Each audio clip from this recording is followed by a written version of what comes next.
The reason why you're not fucking making it, and the reason why you're trying to go through all these, I go to all these fucking conventions, speak all the fucking time. I look in the fucking audience, and these people sign up fucking every year to go to convention, thinking they're gonna learn something fucking different. No, you're lazy, you know exactly what to do, because even me, in my state of, I can't read and write, I knew exactly what to do. It just sucks doing it. It sucks to do it. It sucks to wake up every morning of your life and say, God, man, I'm not smart. So guess what I gotta do? I gotta study the same shit that I got one of the highest scores in the nation on, and do it again, do it again, do it again. It's not just there. It's not just there permanently for me. You're alone.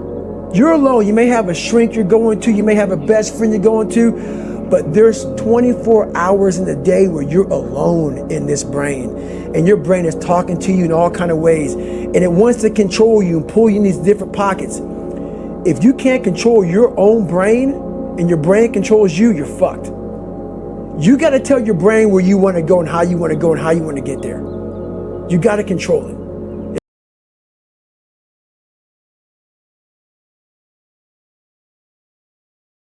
If not, it's over.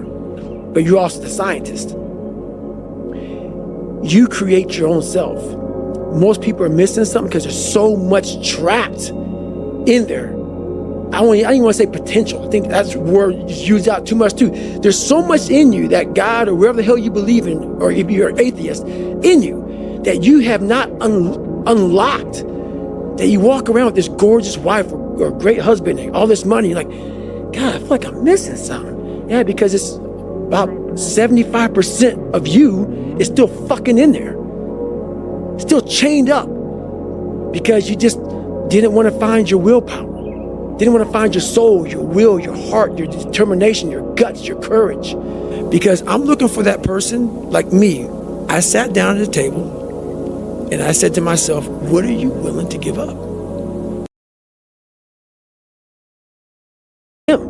Failure is the ultimate thing, man. I failed so many times before. That's why I don't look at failure anymore as failure. I look at it as my first, second, and third attempt. To be at the point of your life where you don't care about being judged. You can be in a room of 1 million people and they all hate you, and you walk in and you go like this. Not because you're angry at them, because you know yourself. Inside and out, and you know that you've put yourself through hell to be where you're at today. You've walked the walk, you've talked the talk, and you've walked the walk. We get up willy-nilly and just hope life is going to happen. It is going to happen, but it's going to happen with a prepared mind or an unprepared mind. Most people attack life with an unprepared mind. What I do is I try to account for all things that could happen, might happen, probably will happen, and then the unknowns. Whenever you think you can't, the confidence comes from the thing that you built. You must build belief. You must build confidence. It can't be like, hey, I'm gonna go knock that shit out. You gotta look over here and say, I can knock that shit out. Not trying is failure. That's not some after school special shit. But when you're able to go out there is no failure. It's attempts. Because when you're trying to do something that's bigger than you, whatever you are, whoever you are, if you're paralyzed, you're trying to walk one step and you didn't fail, motherfucker. That was your first attempt. If that's your biggest thing, that's how your mindset needs to go into everything. So I don't look at it as failure is a big word like that gets people down and shit. We give so much power to words. I don't. No one's gonna miracle me to be somebody special. Everybody that called me nigger, my dad, my mom, all my situations were on me now, and solely on me. In 2013, people wanted me to write my book. I did it in 2018. It took 5 years. And the reason why I didn't do it, I sat at the table and Jennifer was there. This is before she started working for me. I started dating her, whatever. And all these people were there, and they're like, man, you gotta go on social media. And I was like, fuck you, man. Like, I'm not, it's poison.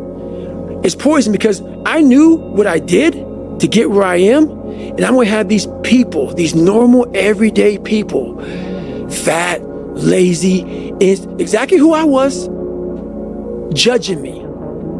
Because I know it, because I was once them. Failure is the ultimate thing, man. The mind controls everything.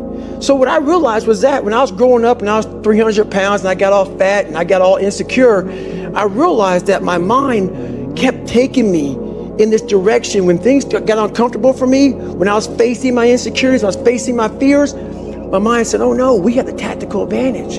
We need to get you, separate you from this feeling over here. Life's all about feelings. We want the happy feeling. We don't want that feeling of this sucks. Why am I here? And you don't have any, so you can't answer those questions, so you leave.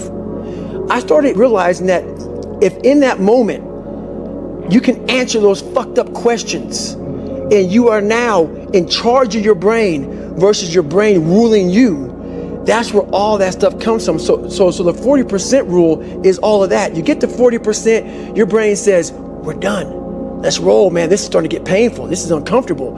So you sit down. You have to figure out ways, and everybody's different. That's how the book kind of talks about, like we all have these things about, 5 steps to this and 4 steps to this. It's a lot more than that. That's all bullshit. It's a practice that you have to, it's a habit. So if you know that at 40%, I'm feeling pain. At 40%, I'm feeling pain. That's where the 40% rule kicks in. Now it starts. Okay, I'm feeling pain. My mind's saying all this shit to me. It's saying, get out of here, run, flee. The fight or flight kicks in. Okay, we're done. We're not good enough. It starts telling you all these things. You start to believe it because the mind controls all. This is the time where you have to gain control back of your mind. It's okay, let me see if I can go 45%. And once you start giving yourself more and more hope and start realizing, okay, the mind starts to be, okay, what are you doing? We're supposed to be going right and you're going left. You start then controlling your mind. Start finding more in yourself. And then it goes from 40% to a lot further than that. But that's the start of it though. Get to the spot where your mind is saying stop. Wherever that is, you gotta get there first. And then that's when that shit starts to work for you. 2 heart surgeries, multiple knee surgeries, and after every knee surgery, they say you're not gonna run again. And I'm fine with that. There's no running up here, bro.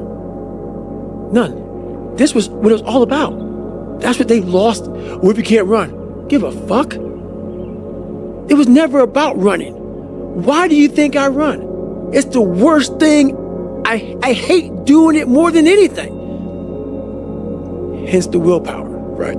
Your anterior mid-cingulate cortex would start to regress if you loved running. Think about it. Every day I wake up, I don't just run a mile, 2 miles. It's the one thing I hate the most to do, and I do it like I love it. 250, 60, 70, 300-mile runs at one time, no sleep. And every step, when I get to think about this, I get to the fucking start line, cussing at Jennifer. Why the fuck am I here? I hate this shit. What is your biggest fear? Why are you paralyzed?